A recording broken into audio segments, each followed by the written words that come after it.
Welcome, everybody, and thanks for joining this Virtual Health Future of Care chat with the Virtual Health team. As we look at 2023, there's a lot of trends that we're hearing in the market. The continuation of the shift to value-based care, the focus on health equity, and overlapping all that, the sort of uncertainty and headwinds in the economic environment. So today we've brought together a bunch of virtual health experts to talk about what we're hearing from clients and in the market. We have Tony Fortino, our Vice President of Sales. We have Marcus Caraballo, our VP of Product. We have Michelle Sasser, our Vice President of Program Management. And we have Nate Prescott, our Senior Director of Product Success. We're going to jump in and talk about a few key questions that we've spoken recently with clients and prospects about, and distill down some of those market trends for you today. The first one is just generally an overview of those trends and what we're seeing happen in the market and what we're hearing from those clients and prospects. Tony, do you want to jump in and lead us off here? Thanks, Rob. I think what I'm hearing a lot of is really the continuing trend of folks looking for a partner to help them orchestrate their ecosystem, right? They've got assets that support different parts of a care journey, but they're looking for someone that can really help them optimize efficiencies and help orchestrate that. And I think our workbench approach, where within a couple of keystrokes, a care team member or a social worker, or really anyone who needs to collaborate on the care of a particular member, has access to that information, whether it be clinical or behavioral health or social determinants, that can help optimize that care journey for the member.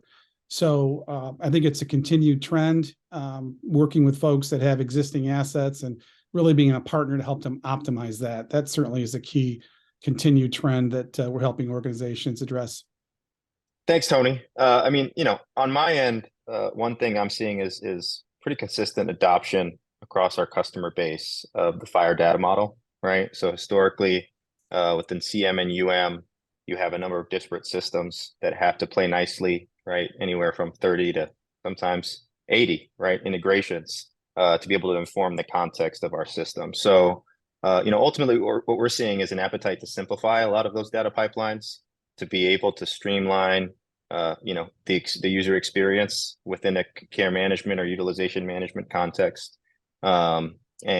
Specifically on the back of a FHIR data model, that can really kind of lighten the overhead of connecting pipelines across, a variety of different systems. From a product success standpoint and what we're hearing, right, I think in 2023, we're going to see a continued interest in this self-service support model. And we're also, going to see a renewed interest and a strong interest really in a cohesive and fully integrated support stack, right?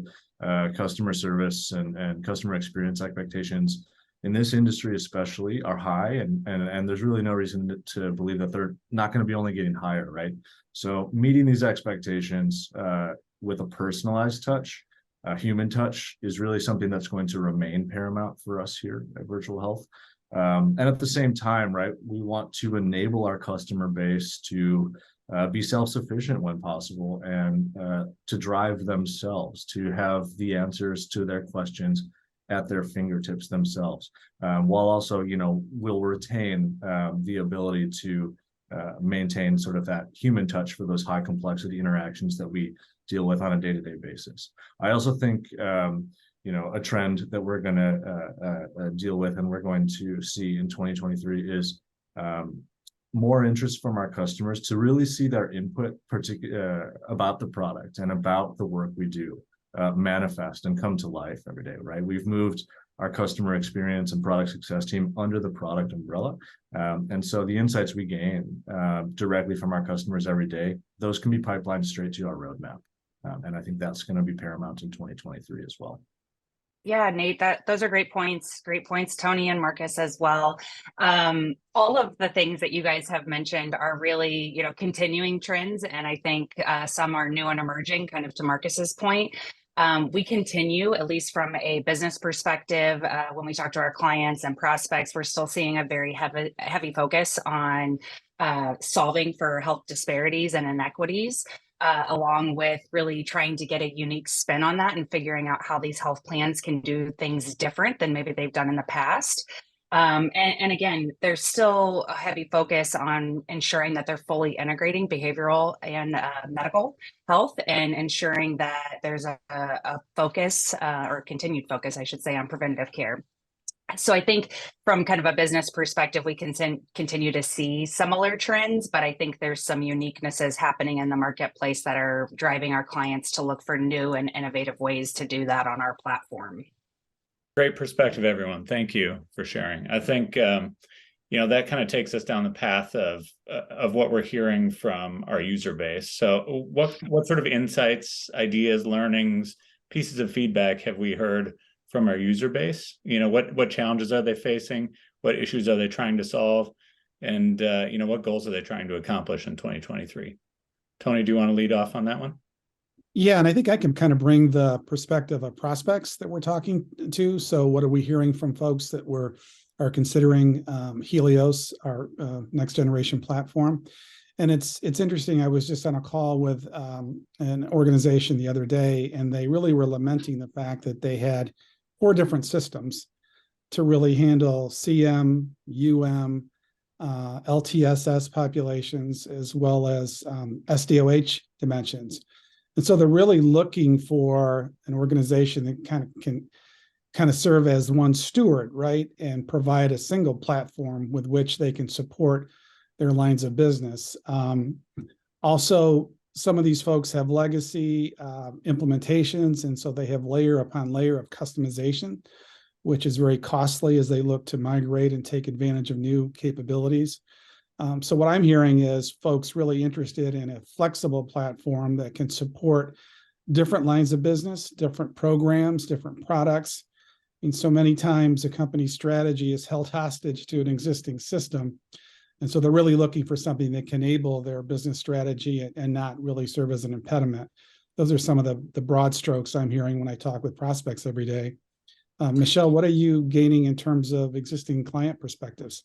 Yeah, thank you. I was going to say similarly, I was on a call not too long ago and with one of our current clients, and just listening to some of the challenges they have, even within a singular system that they have today, but the amount of different workflows and manual process that they have to do just to kind of get information in and out of the system effectively, and the time that they're spending. So one thing I'm kind of seeing from a trending perspective with our current clients and what their focus on is really around standardization of all of their business needs within that single platform. So even those that may have that single platform today, it still seems like they're having to connect and put a lot of pieces together, or taking that extra time to do something that within just that single system will eliminate for them. For instance, that authorization comes in and it's for some high risk situation. They can quickly shoot that off to their care management team to ensure that they're getting that follow-up care without having to go outside of the system or push out a feed that later that day. So a lot of that is what we're kind of seeing from our current clients, and really taking the time to understand where they're gaining those efficiencies with that kind of consolidation of systems. Yeah, that's great, Michelle. Thank you. In the healthcare world, from our perspective, we know, right, that proactive and preventative care is far more effective at preventing negative outcomes than reactive and symptomatic care. So in the same vein, right, the customers that I work with every day, that we all work with every day, they want proactive support, right? So what they're looking for is to be made aware of the issues or potential impacts that they could experience through the day-to-day workflows as they're utilizing our full tech stack, right? So we are fortunate, right? We've got a CTO and an InfoSec team and a product team that recognize the importance of that proactive care. And so we're really redesigning and bolstering a lot of our workflows, right, to meet those needs that our customers have told us around this model of proactive support, not just reactive support.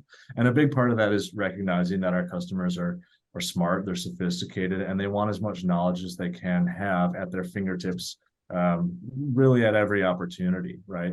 And so from a support perspective, right, we want to be there as a human touch when needed, but further upstream, we want to make sure our customers and our clients have the ability to be as self-sufficient as possible too. And we've heard that quite a bit. Yeah, Nate, just to kind of tag on to that a bit further, I feel like on this side of the house, those are the things that we want to proactively do. I think I heard from one of our clients that they didn't hire their nurses to do administrative work or to be solutioning the system. They hired them to do clinical work and focus on taking care of their members. And so from my perspective, if we are, doing a better job of that on our end and really putting a stronger focus on our ability to provide proactive triaging of issues or just support to our clients, it allows them to go do what they need to do. They don't need to be solutioning. So That's absolutely right, Michelle. Yep. It sounds like we have plenty of market feedback and voice of the customer to work with. So that's great. The big question for a lot of those people is, what are we doing about it, right? What are we doing with that data? So how is the virtual health team addressing and solving for these learnings and insights that we're getting from the market? What are we planning to bring to market in 2023? What product updates can we talk about that help solve some of these problems? And any new partnerships or integrations that we want to touch on that are helping to address some of these pain points? Marcus, do you want to lead us off on that one? Yeah. So, one of the things we learned early on in the care management realm, right, was a need to be kind of agile and adaptable, right? So Tony talked about really our customers a lot of the times having to deal with custom solutions that aren't really flexible. And really our approach to product is creating building blocks that can really grow with our customers and users over time, right? So that as they have new initiatives, as they have new regulatory requirements, they can adapt and really make those changes in a self-service manner, obviously with training and support, right?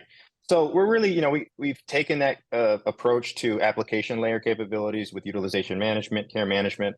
Now we're really looking to take that same exact approach for integrations, right? So we talked about having to be able to plug into an array of different systems. We have gone all in on adopting the Fire data model and creating native pipelines to be able to ingest or export information from our system using those pipelines. But as well as, self-service ETL capabilities, right? Where we can allow our customers to be able to transform non-Fire data and normalize it into a Fire data model to streamline and expedite the pipelines that need to be built for their implementations and initiatives. For example, we have certain customers that want to be able to aggregate ADT feeds, right? And a lot of those EMRs or HRs that have that information all have different disparate systems, right? So simplifying initiatives like that. In addition, really extending our utilization management configuration to kind of piggyback off of the same model that we've instilled for care management, right? With a robust suite of engines, as well as conformance to a lot of the standard DaVinci and Fire utilization management requirements for interoperability. And then lastly, partnerships, right? So you mentioned that, Rob. We've gone pretty heavy on partnerships related to social determinants of health, right? Really focusing on trying to close the loop on care gaps. So we have partnerships with Find Help, Continual Care Solutions, and Unite Us as well. And on the UM side, we're trying to kind of take the same approach to streamlining closed loop feedback with EdFX on the prior authorization side. Yeah, so similar to the partnership model, we've been talking with a lot of our clients around the ability to extend the value of the platform. And I think one of the things that we've really shifted our model to is, hey, we're really good at care management and utilization management, but all these other organizations are really good at their niche, their offerings. How do we partner with them and make our system the most robust that it possibly can be and really put Helios at the center of that ecosystem? So I know from my perspective and speaking with a lot of our clients, I think that's driving a lot of value for them. They want the ability to turn things on fairly quickly and just start working. So with kind of the combination of the partnerships and the integration model that we're going after, as Marcus mentioned, it's giving us the ability to kind of put that in their hands much faster than maybe we've seen in the past. And maybe just in the industry in general. So As you all know, building out integrations with other entities and connecting to systems and how you get that information back hasn't always been the easiest, but with some of the standardization and really the client feedback, that's kind of been the biggest is what exactly do you guys want to see in the system out of this integration or out of this partnership, because everyone has a little bit different take on it and what they're using it for. So really focusing and listening to what our clients have needed and even prospects. So they've brought some interesting things to the table as well with our partnerships over the last year. That's awesome. Thanks, Michelle. I think that covers off on some of the key questions that we had for today's session. If you have any thoughts or questions for the Virtual Health team, we're always here, and you can submit questions for us on the website. We appreciate you taking a little time to talk through what we see as the vision for 2023. And I hope it's the beginning of a successful year for all of you. And we're looking forward to helping you with any care management and utilization management needs that you have. Thank you, everyone. Thank you, Tony, Marcus, Nate, and Michelle for joining us today and for providing your expertise. And we'll do this again soon.